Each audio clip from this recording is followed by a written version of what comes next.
Voilà pourquoi nous allons incliner nos têtes dans la prière et nous allons encore prier pour la parole.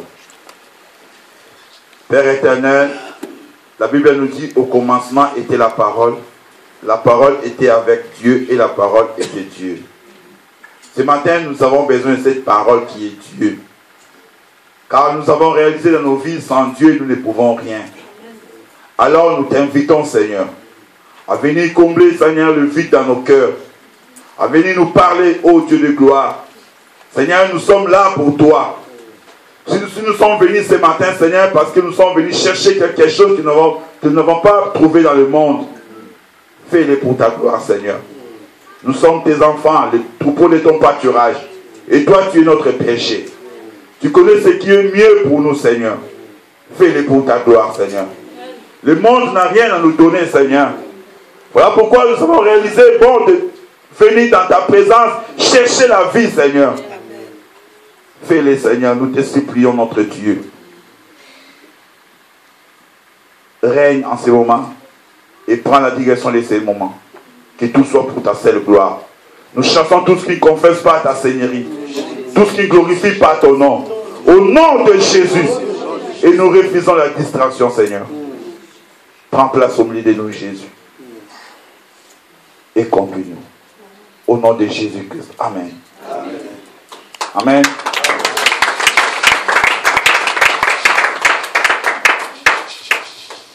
Dieu est grand, il a tout préparé déjà aujourd'hui. Dès le matin, quand le frère Moutia a commencé à modérer, je me suis dit, Dieu a préparé tout. Tout ce qu'il disait, même le chant de la chorale, je me disais, Dieu a tout préparé. Il n'y a pas d'hasard. On va parler de quelque chose de bien aimé. Et c'est un message que j'ai eu, c'était le dimanche 24. J'étais assis là, j'étais en train de prier. Comme on fait d'habitude, les frères Mouti modérés. Et tout d'un coup, j'ai senti comme monsieur me disait, écris ça. J'ai pris mon stylo, j'ai commencé à écrire en désordre. J'écrivais, j'étais là à genoux, j'écrivais. J'ai repris la prière. Je vois encore écrire. J'ai commencé à écrire. C'est quand je suis retourné à la maison, je me suis dit, mais c'est bizarre. C'est que j'ai écrit. Et j'avais écrit quoi? Adresse. L'adresse, comme on écrit adresse, comme tous on sait le mot adresse. Je me dis, mais qu'est-ce que l'adresse a à voir avec l'église, avec nos vies de prière?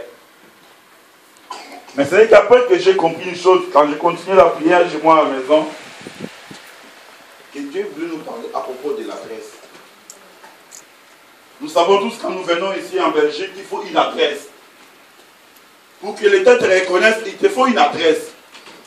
Pour que je vienne te chercher chez toi, il faut une adresse. Celui qui n'a pas une adresse, en quelque sorte, n'est pas reconnu.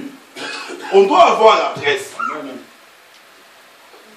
Si tu vas chercher du travail, si tu vas quelque part, on te demandera, parmi les renseignements, les informations que nous donnons, il y a le nom, il y a la date de naissance, et puis il y a l'adresse. On te dira, où est-ce qu'on peut te trouver? C'est vrai, aujourd'hui, il y a plusieurs adresses. Je peux donner mon adresse email. Je peux donner le téléphone, tu sais me trouver. Mais l'adresse de la maison, l'adresse là où tu résides est très importante. L'adresse. C'est vrai, je me disais l'adresse. Et quand j'ai fini ma prière, à la fin du culte, le pasteur m'a dit, laissez, ça sera toi. J'ai dit, oh. J'ai dit, il n'y a pas d'hasard. Il n'y a jamais eu d'hasard chez Dieu. L'adresse.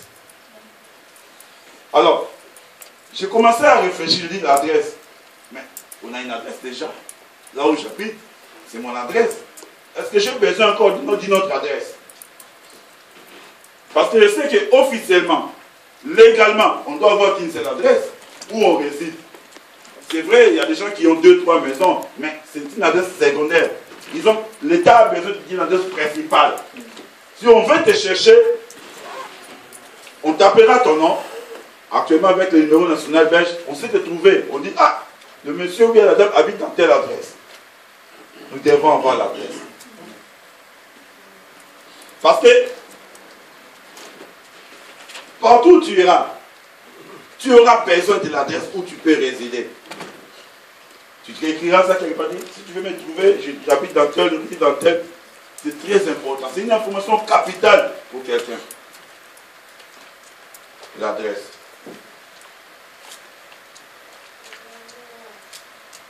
Mais l'adresse que nous avons actuellement où nous résidons, je vais appeler l'adresse sociale ou l'adresse physique. Si je vais aujourd'hui chercher mon frère Mouti ou le frère Teddy ou Marini, je dis que j'irai à tel endroit, dans telle maison, je trouverai tel frère, il est là. Mais nous devons savoir cette adresse n'existe que dans les temps où je suis là.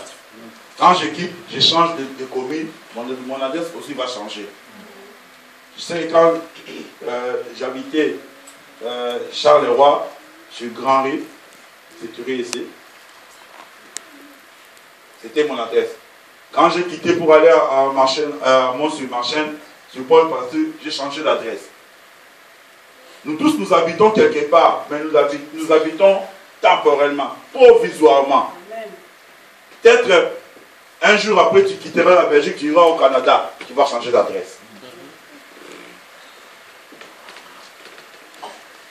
Cette adresse est limitée dans la durée, dans le temps, même dans l'espace. Mais quand nous prenons l'adresse, la première chose que nous faisons, nous allons à la commune, nous signaler. Dire à Jean, non, maintenant j'habite dans telle adresse. Ici en Belgique, je sais que la commune te dira, le policier va passer pour vérifier si réellement tu habites là où tu viens de nous signaler. En quelque sorte, nos adresses sont contrôlées. Le policier doit s'assurer que j'habite dans cette adresse-là. C'est contrôlé, c'est surveillé. L'agent doit partir.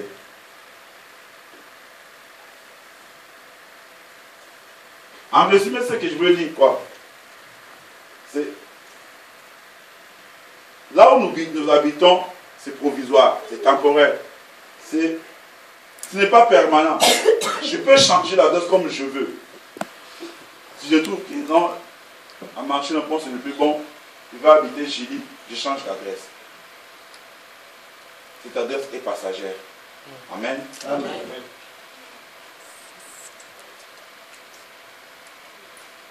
Quand j'emménage dans cette maison, c'est là que commence mon adresse. Le jour où je vais quitter, je clôture, je peux changer d'adresse. Mais ce n'est pas ça ce que Dieu voulait que je puisse comprendre.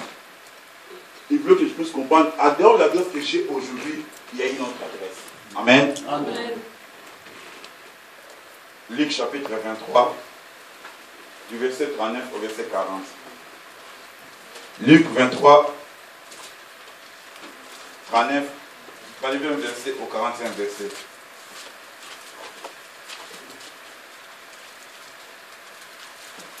L'adresse. Évangile selon Luc, chapitre 23.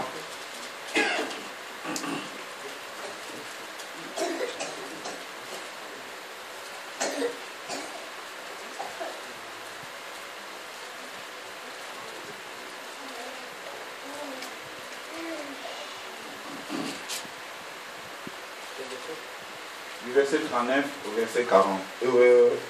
Du verset 39 au verset 40.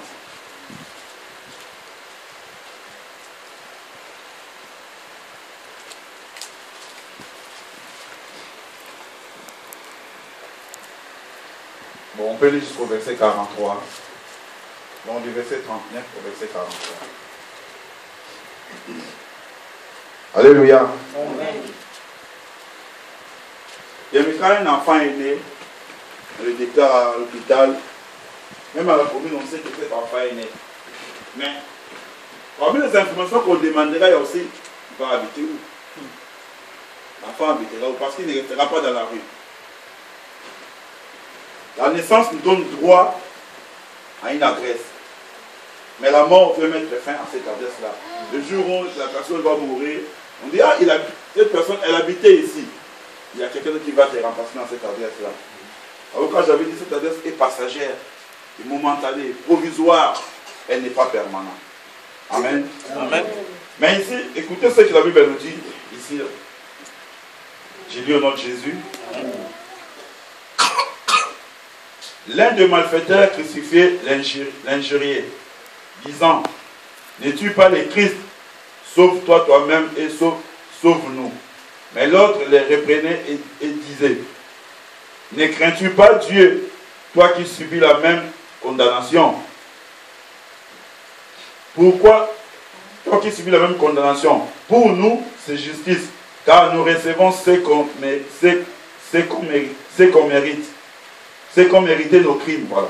Mais celui-ci n'a rien fait de mal.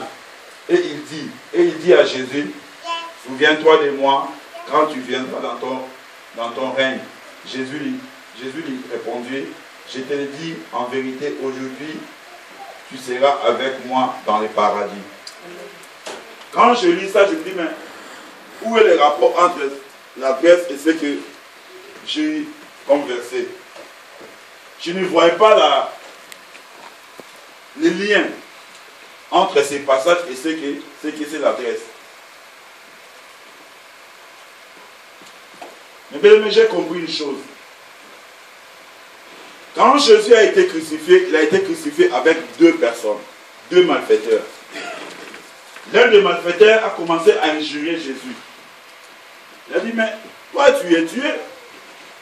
Si tu es réellement Dieu, sauve-toi et sauve-nous. Il ne comprenait pas comment celui qu'on appelle Dieu doit être puni comme ça, crucifié comme un malfaiteur. Il ne comprenait pas comment celui qui a sauvé tant de monde, celui qui a guéri les gens, celui qui a délivré les captifs, comment lui-même se trouve dans une situation compliquée et il ne sait pas se sauver lui-même. Mais ce que les malfaiteurs oubliaient, c'est que tout cela faisait partie dans le plan de Dieu. Tout cela était le plan de Dieu. Et Jésus devait passer par là pour que le monde soit sauvé. Pour que le monde soit aujourd'hui ce qu'il est. Pour qu'aujourd'hui, toi et moi, si on invoque Jésus, on puisse recevoir la solution à nos problèmes. Mais l'autre malfaiteur a dit ceci à son compagnon. Il dit, ne crains-tu pas Dieu, toi qui subis la même condamnation? Verset 41. Pour nous, c'est justice car nous recevons ce qu'ont mérité nos crimes. Mais celui-ci n'a rien fait de mal. Il dit à Jésus, souviens-toi de moi quand tu viendras dans ton règne. Jésus répondit, je te le dis en vérité, aujourd'hui, tu seras avec moi dans le paradis. Cet homme-là s'est inscrit dans la commune du Seigneur en disant à Dieu, souviens-toi de moi quand tu seras dans ton règne. Avant de dire ça, il a fait quelque chose de bien. Il s'est repenti à la croix. Il a dit, ne crains-tu pas Dieu? Il s'est rendu compte qu'il faut craindre Dieu. Il s'est rendu compte que Dieu mérite la crainte. À quelques minutes de sa mort, cet homme a changé sa vie. Il s'est dit, non, il faut que je puisse me repentir maintenant. Cet homme est Dieu. Il n'est pas n'importe qui. C'est que beaucoup de gens oublient aujourd'hui. Parce que nous croyons que la vie nous appartient. Nous croyons que nous avons encore une longue vie et que rien ne peut nous arriver. Nous nous trompons, bien aimés. Dans l'évangile de Matthieu, je crois, chapitre 24, il est écrit, nous ne connaissons ni le jour ni l'heure. Nous devons profiter des moments que Dieu nous donne pour nous inscrire. Comme nous le faisons à la commune, quand je débat quelque part, nous devons aussi nous inscrire dans la commune céleste. Mais c'est bien beau de trouver des adresses ici sur la terre. C'est bien beau de chercher des maisons. C'est bien beau de chercher des endroits où habiter. Mais le plus important, nous sommes en train de chercher des adresses passagères, des adresses temporaires. Nous nous battons pour avoir des adresses temporaires. Est-ce que nous nous battons aussi pour avoir l'adresse céleste? Parce que tout passera. Nos maisons, nos voitures, tout ce que nous sommes en train d'amasser sur ce monde passera. Mais nous devons nous assurer, après cette vie, nous devons aller quelque part. As-tu déjà ton adresse là où tu vas aller? Nous ne pensons pas à ça encore. Mais cet homme a pensé à ça. Il s'est déjà inscrit, il a dit, souviens-toi de moi. Jésus lui a dit, aujourd'hui même, tu es inscrit à ma commune. Tu seras avec moi au paradis. Est-ce que mon nom est déjà inscrit dans ma commune céleste? Est-ce que j'ai déjà une adresse là-bas dans le ciel? Ou bien je me bats encore avec pour des futilités sur la terre. Mais nous oublions l'essentiel. Vous savez, Marie et Marthe étaient à côté de Jésus. Je crois que les pasteurs avaient prêché la fois passée. Marie était accrochée au Seigneur. Elle écoutait les messages. Marthe était à la cuisine. Jésus a dit à quoi? Qu'est-ce que Jésus leur a dit? Marie a choisi la bonne part, l'essentiel. Mais nous devons quitter la distraction. Des fois, c'est que nous sommes en train de choisir. Nous nous battons pour des futilités, des choses qui vont passer. Le voleur là, le malfaiteur a vu juste. Il a dit, ne crains-tu pas Dieu? Nous méritons ce que nous avons fait. C'est juste pour nous qu'on nous punisse, qu'on nous pende. Ça c'est vrai. Parce que nous avons fait des crimes sur la terre. Mais lui, il n'a rien fait. C'est à cause de nous qu'il est sur la croix. Il a profité pour s'inscrire. Au début, je ne comprenais pas. Qu'est-ce que tu veux me dire par adresse? Et quand le Seigneur m'a amené sur ces passages pour dire, regardez comment cet homme s'est ainsi.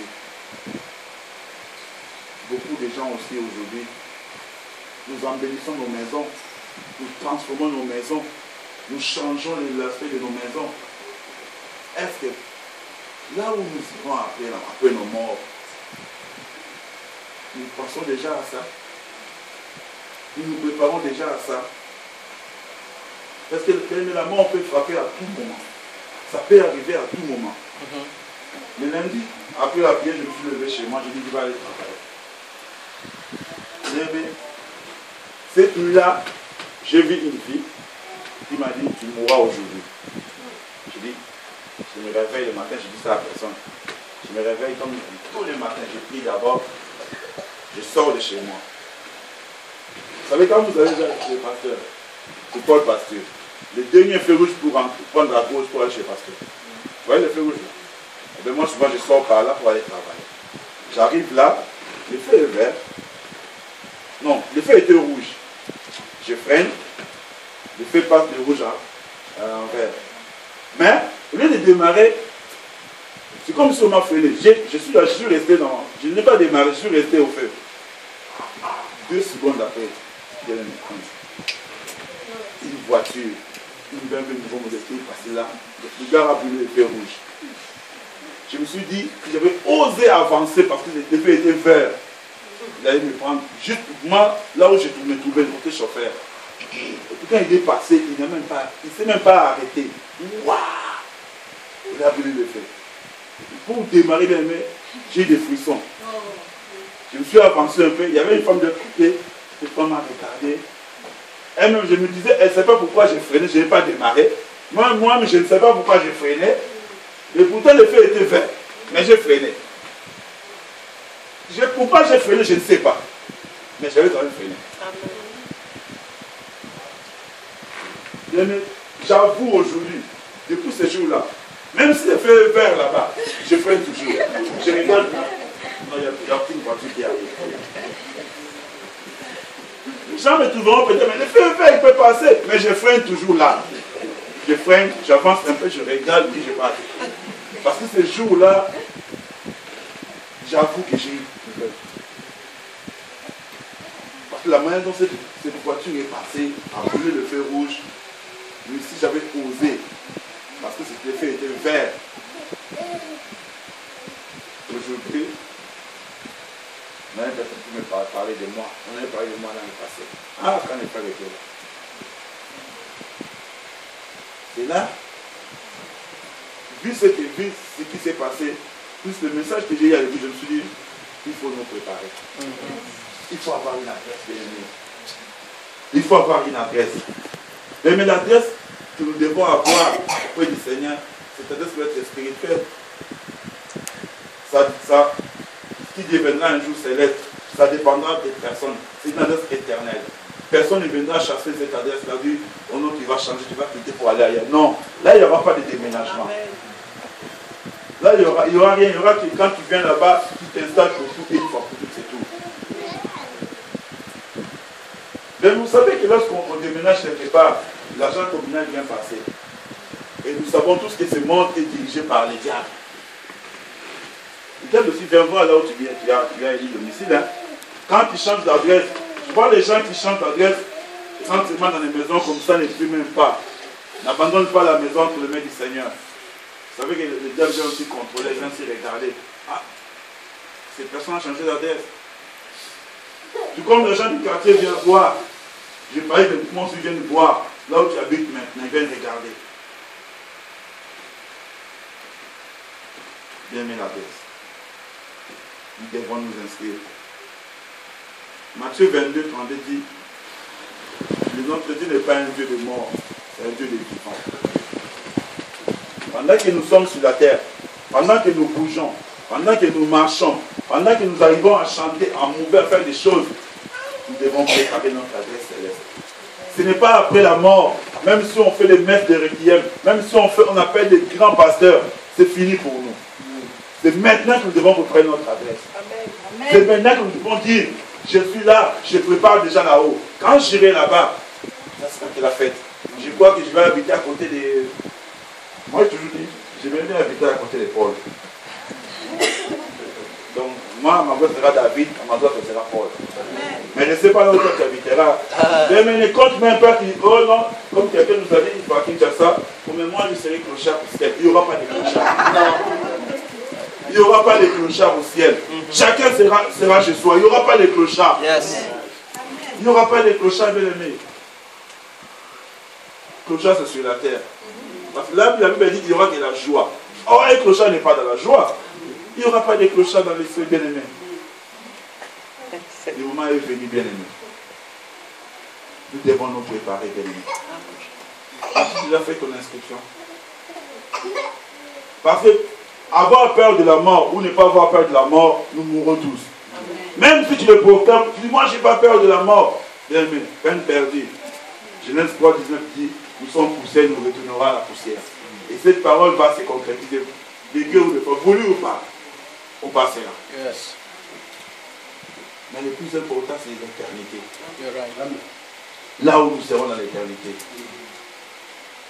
Je peux tout manquer ici, mais je n'aurai pas manqué le ciel. Parce que ça, c'est la fin de toutes choses. C'est la fin de toutes choses, bien aimées. Nous devons nous préparer pour notre adresse éternelle, pour notre adresse céleste. Cet homme a dit à son ami malfaiteur, ne crains-tu pas. Nous, ce n'est que justice parce qu'on était des voleurs, on a tué, on a fait du mal à quelqu'un. Mais lui, il n'a rien fait.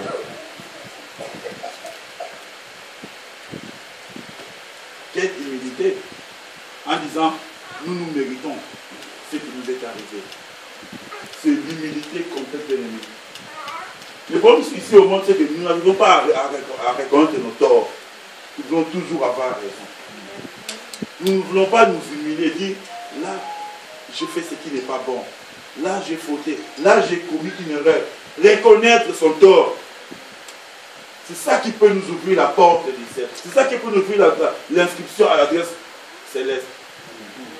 Reconnaître que non, là, je ne suis pas bien. Et puis, il faut que je fasse bien. Même si je n'étais pas là le dimanche passé, mais comme d'habitude, je pose toujours la question, qu'est-ce qui s'est passé à l'église? On m'a raconté, le pasteur a prêché, c'est tel passage là, d'accord. On m'a raconté ce qui s'est passé. Puis on m'a raconté les témoignages de la assemblée. On m'a raconté son témoignage. Bien aimé, je me suis dit, je n'étais pas là, mais j'ai commencé à réfléchir sur son témoignage. Je dis, mais c'est une soeur qui chantait. Elle avait ses paroles dans son cœur, mais elle chantait. Si Dieu était arrivé à ce moment-là, elle n'allait pas partir au ciel. Je le dis et je regarde en face. Pourquoi? Parce qu'elle avait ses fardeaux dans son cœur. Mais elle qu'est-ce qu'elle a fait? Elle s'est déchargée de ça. Elle a reconnu en elle que non, ce que j'ai dans mon cœur me conduira en enfer. Même si je chante, même si je prêche, ce que j'ai dans mon cœur, si je l'ai gardé en moi, ça me conduira en enfer. Elle s'est dit non, il faut que je me débarrasse de ça. Je vide mon cœur et que je remplace par l'amour. Si on lui pose aujourd'hui la question, la sœur est légère, elle est calme aujourd'hui. Je parle qu'il a une joie, elle ne sait pas expliquer ça. Pourquoi? Parce qu'elle s'est débarrassée de tout ce qui est mal. Amen. C'est comme ça que nous devons faire, bien aimés. On a des fardeaux dans nos cœurs. On a des charges dans nos cœurs qui nous bloquent. Croyant que nous nous cachons devant Dieu. Mais je peux me cacher des hommes. Je peux cacher ce qui est dans mon cœur et que personne ne saura. Mais je ne me cacherai pas de Dieu. Parce que Dieu voit ce qui est dans mon cœur. Il sait. Si Dieu descendait aujourd'hui, il faisait la sélection. Même si nous sommes assis, même si on est à l'église. Est-ce que toi tu seras inscrit? Est-ce que moi je suis inscrit?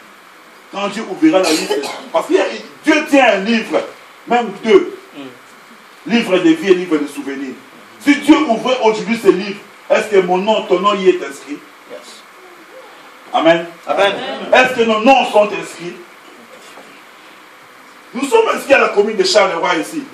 Et nous sommes prêts à dire, j'ai l'adresse de la Mérope, moi j'ai l'adresse à Charleroi. Si on tape, on verra mon nom, je suis inscrit. Bien, c'est bien aimé, mais c'est provisoire. C'est passager ton adresse. Amen. Le plus important, je peux manquer l'adresse terrestre, ce n'est pas important. Je peux être clochard dormir dans la rue, ce n'est pas important. Mais le plus important, c'est que quand je partirai, est-ce que mon nom y est inscrit au ciel? C'est ça qui est important, bien aimé. Voilà pourquoi nous devons faire du bien, bien aimé. Le voleur l'a reconnu. Il s'est humilié devant. Il a dit, moi ce que j'ai fait, c'est mal et je mérite ça. Il ne s'est pas dit, je volais parce que, j'ai volé parce que j'ai manqué. Ce n'est pas une excuse. J'ai volé parce qu'on m'a poussé à voler. J'ai fait ça parce qu'on m'a poussé. J'ai fait ça parce qu'on m'a dit. J'ai fait ça parce qu'il y avait ça. Il n'a pas vu ça. Il a vu lui-même. Il s'est dit, ce que j'ai fait n'était pas bon. Je reconnais mon tort. Il s'est retourné vers Christ. Il a dit, souviens-toi de moi. Jésus ne voit pas ce que nous voulons qu'on voie. Jésus voit ce qui est dans nos cœurs. Jésus avait vu son cœur. Il a dit, cet homme a dit juste. Je crois, Jésus a vu. Il a dit, non, cet homme a vu juste. Mais, voilà, cet homme a dit, quand tu viendras dans ton règne, souviens-toi de moi. Jésus a dit, non, pas quand je viendrai. Aujourd'hui même. Amen. Aujourd'hui même, tu seras avec moi. Amen.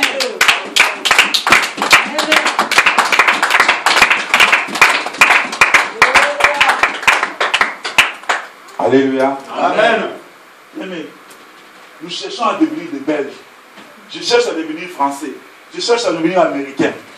Nous courons, nous voulons toujours remplir des conditions. Je cherche à devenir congolais. Il n'y a pas que de devenir congolais. Bon, moi je vais devenir africain. Je vais devenir réunionnais. Nous cherchons à changer de nationalité.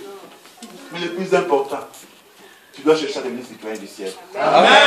Ça, c'est le plus important. Amen. Ici, peut-être, on dirait de remplir les conditions. Je me disais les conditions pour devenir belge. 5 ans de travail. 5 ans de 5 ans. Ils ont renforcé la condition. Et ils se plaisent. On a renforcé les conditions pour que les gens deviennent plus de belges facilement. Mais notre Dieu, depuis qu'il a énuméré ces conditions, ça reste les mêmes. Amen. Il n'y a pas un parlement qui change les conditions. C'est nous qui ne voulons pas remplir les conditions pour devenir citoyen du ciel. Amen. Ce malfaiteur avait rempli la condition. Il avait rempli toutes les conditions et il est devenu citoyen du ciel. En un jour.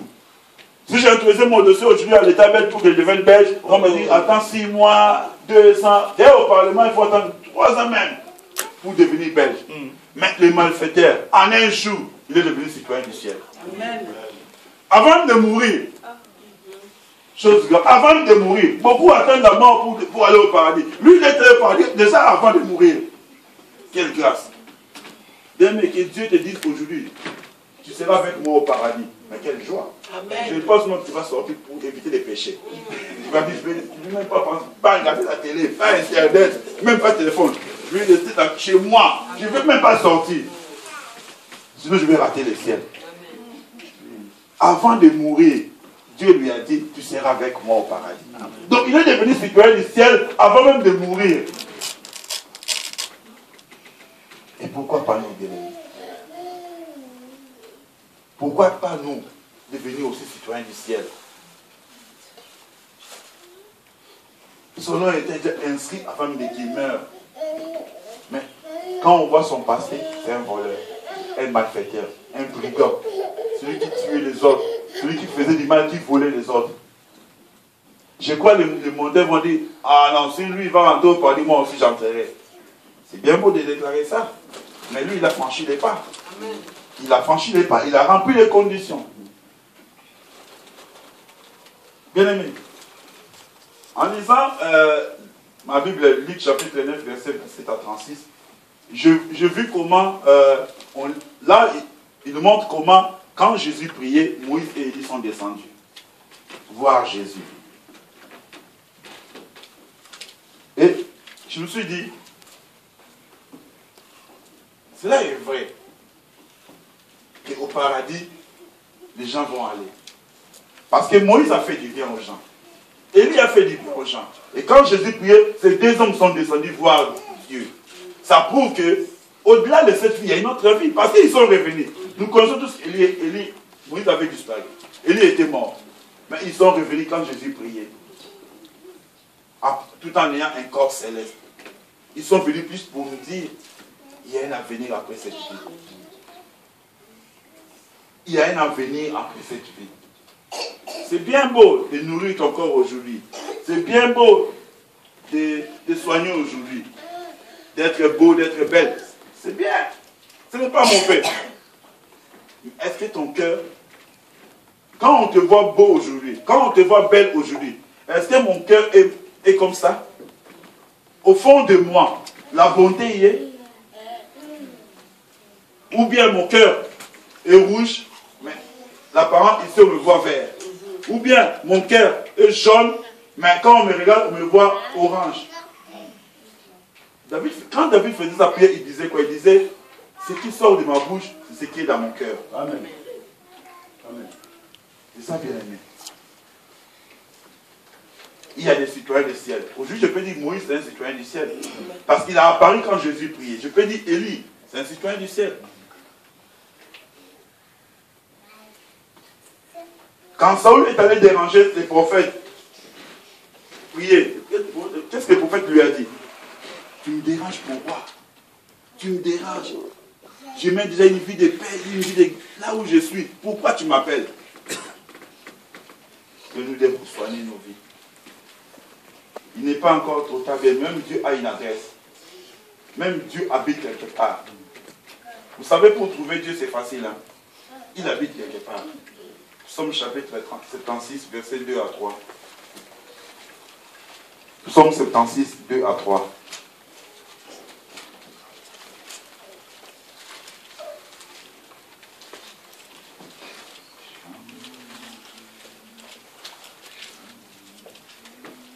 Psaume chapitre 76, versets 2 à 3. J'ai lu au nom de Jésus. Amen. Dieu est connu en Judée, en Juda. Son nom est grand en Israël. Sa tente est à Salem et sa demeure est à Sion. Amen. Amen. Il est connu à Juda, mais son nom est grand en Israël. Sa tente est à Salem et sa demeure est à Sion. Amen. Amen.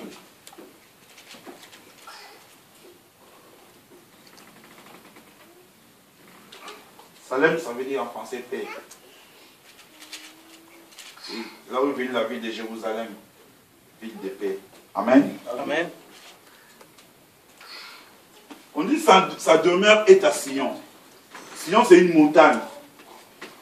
Et souvent la Bible l'appelle montagne sainte. Ça veut dire que Dieu habite dans un lieu très élevé. Et souvent les chrétiens, quand on prie, qu'est-ce que nous disons? Je monte. Je monte. Ça veut dire que je suis en prière, je monte. Ah, je monte. Souvent les chrétiens disent ça, je monte. Même Dieu a une adresse. Si tu veux trouver Dieu, sa demeure est à Sion, sur la montagne. Quand Dieu a invité Moïse pour venir, il a dit, souvent Dieu descend de cette montagne, la montagne de Horeb. Souvent Dieu descend par là. Et quand il descend, il y a la boussole. Moïse dit, un jour je vais aller voir Dieu. Et arrivé là-bas, il lui a dit, enlève tes chaussures parce que là où tu te trouves, c'est un lieu très saint. Moïse a enlevé ses chaussures. Il est allé à la rencontre de Dieu sur un lieu très élevé, sur une montagne. Mais aujourd'hui, on n'a pas de montagne. Il y a plusieurs montagnes où je peux aller chercher Dieu où. Aujourd'hui, Dieu est omniprésent, omnipotent, omniscient. Si tu veux chercher Dieu, ce n'est que dans la prière où tu vas rencontrer Dieu. Notre montagne, c'est la prière aujourd'hui. Notre sillon, c'est la montagne aujourd'hui. C'est la prière aujourd'hui. Mais il nous faut prier. J'ai toujours dit, moi je trouve ça anormal. Quand on s'approche de Dieu, on n'a pas de mots à dire au Seigneur. Quand on s'approche de Dieu, les gens prient, je reste calme. Mais quand je me retrouve dehors avec mes amis, je parle. Je parle. Je peux rester 1 heure, 2 heures, je parle avec les gens. Je trouve ça toujours anormal. Même toi-même, je me dis, tu dois trouver anormal. Si tu n'as pas de mots à dire au Seigneur, ton Créateur, mais tu as des mots à dire qui vont te distraire en plus à dire aux gens, je trouve ça anormal. Dieu seul sait. Amen. Amen. Dieu seul sait, bien aimé.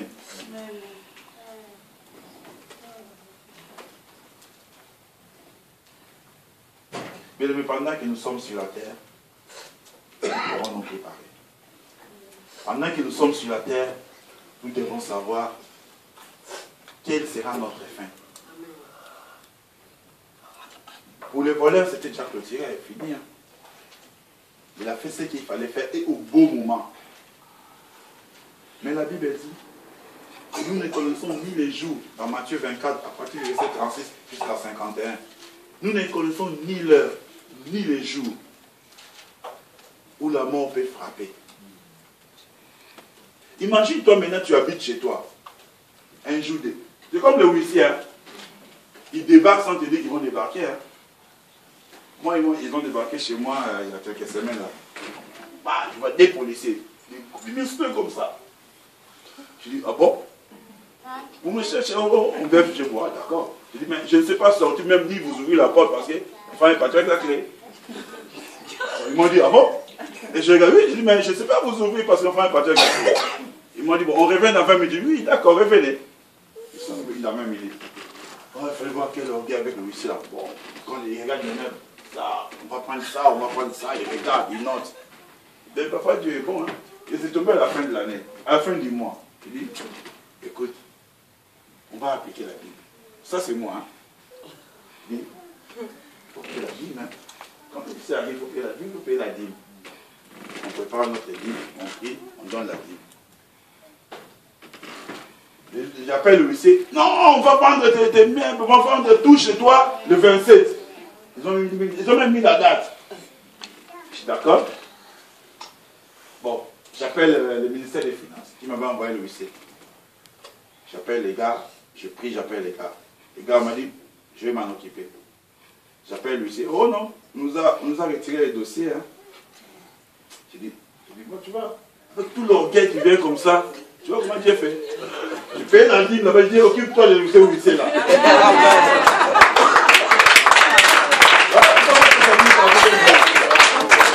Je n'avais pas de recours. Je n'avais pas de recours. Je dis, bon, on va payer la dîme. Comme c'est fin du mois, il faut payer vite la dîme. Je sais, toi, tu as dit, tu m'occuperas, tu t'occuperas des maisons. Allez, occupe-toi d'eux. Quand j'appelle le huissier le jour le lendemain, oh non, on m'a retiré les dossiers du ministère. J'appelle les gars du ministère, ils m'ont dit, bon, maintenant, tu payes calmement, comme tu veux. Moi, range un peu. Donc, il faut appliquer la Bible. Comme ça, toi, quand le huissier vient prochainement, il faut profiter de donner à Dieu. J'ai donné, comme ça, c'est ça, bien aimé. C'est comme le huissier, ils viennent, ils disent pas. La mort aussi peut venir comme ça. sans t'avertir. Il viendra frapper. Mais le plus important, c'est pas ça, c'est pas la mort. Mais le plus important, c'est après la mort, l'adresse. Je vis beaucoup de gens, même dans la Bible, ils ont dit, qu'est-ce que le prophète a dit? J'attendais voir, quand il a vécu, il a dit, maintenant, Dieu peut me prendre. Je peux partir. Parce qu'il savait que j'ai mon adresse. Je peux m'en aller dans mon adresse là, éternelle, où je resterai en paix. J'ai vu des gens avoir peur de la mort. Surtout les gens qui ont fait du mal. Je vais mourir. Non, parce que tu as fait du mal. Si tu crois que tu as bien fait dans le monde, tu n'auras pas peur de la mort. Beaucoup de gens aujourd'hui disent, maintenant je peux partir dans la paix. Parce que mes yeux ont vu ce qui m'a été promis. Je peux aller dans la paix. C'est ça, bien aimé. Nous devons entretenir nos maisons célestes. On va lire un dernier passage. Matthieu chapitre 25, 31 à 46.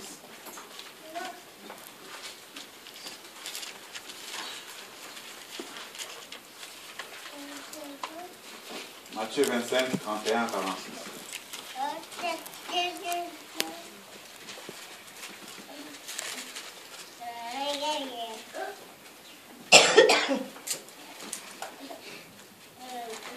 Amen.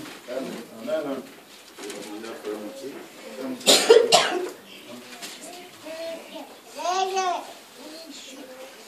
Le Père Moti va nous lire ça. Matthieu 25, 31 à 46.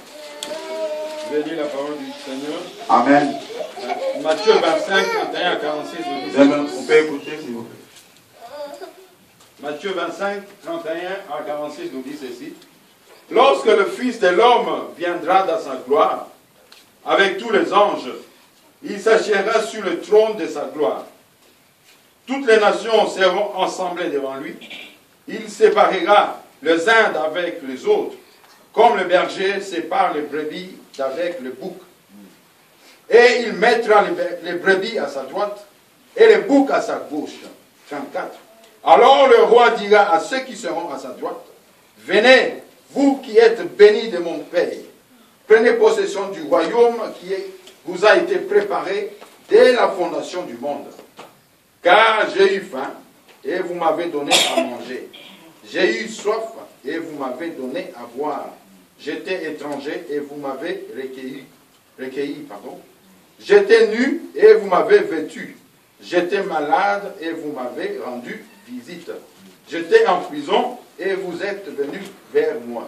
37. Les justes lui répondront, Seigneur, quand avons-nous vu avoir faim et t'avons-nous donné à manger? Ou avoir soif et t'avons donné à boire? Quand avons-nous vu étranger et t'avons-nous recueilli? Ou nu et t'avons-nous vêtu? Quand avons-nous vu malade ou en prison et sommes-nous allés vers toi? Et le roi répondra, je vous le dis en vérité, toutes les fois que vous avez fait ces choses à l'un de ces plus petits de mes frères, c'est à moi que vous les avez faites. 41. Ensuite, il dira à ceux qui seront à gauche, retirez-vous de moi, maudits, allez dans le feu éternel qui a été préparé pour le diable et pour ses anges. Amen. Amen. Amen. Amen. Bien aimé, nous avons lu ce passage où Jésus parlait. Il dit, quand le Seigneur reviendra dans sa gloire, il séparera le groupe en deux. Ceux qui auront l'adresse et ceux qui n'auront pas l'adresse. Ceux qui seront inscrits et ceux qui n'ont pas eu leur inscription. Et les gens vont dire, il leur dira, vous avez fait du bien, vous avez fait ça, vous avez fait ça, vous avez fait ça à moi. Et ces gens diront, mais quand vous avez fait ça à vous? Il dira, chaque fois que vous le faites aux gens, aux plus démunis, aux gens qui étaient avec vous, vous le faisiez à moi. Bien aimé, nous devons entretenir nos maisons célestes. Nous devons prendre soin de nos maisons célestes. Faisons du bien. Craignons Dieu. Ayons l'humilité. Pardonnons-nous les uns les autres. C'est comme ça que nous mériterons le ciel. C'est comme ça que nous aurons une place auprès du Seigneur. lorsqu'il reviendra dans sa gloire. Sinon, nous serons mis de côté. Ces gens-là se sont étonnés. Ils disent non, Seigneur, quand est-ce que nous t'avons fait du bien? Quand est-ce que je t'ai donné à boire? Parce que je ne t'ai pas vu. Quand est-ce que tu étais nu, je t'ai donné pour te vêtir? Quand est-ce que moi je t'ai donné des habits? Quand est-ce que je t'ai recueilli? Chaque fois que tu as fait du bien à quelqu'un, le bien que tu fais n'est jamais perdu. Amen. Amen. La Bible dit, Dieu détient un livre de souvenirs. Et dans ces livres, tous nos actes bien sont inscrits. Bien-aimés, n'arrêtons pas à faire du bien. N'arrêtons pas à craindre le Seigneur. Craignons le Seigneur. Appliquons la parole de Dieu. Aimons le Seigneur. Prions. Ce sont des choses qui vont nous ouvrir la porte du ciel. Amen. Ce ne sont pas les belles paroles, mais ce sont les actes. Ici, Jésus a souligné les actes.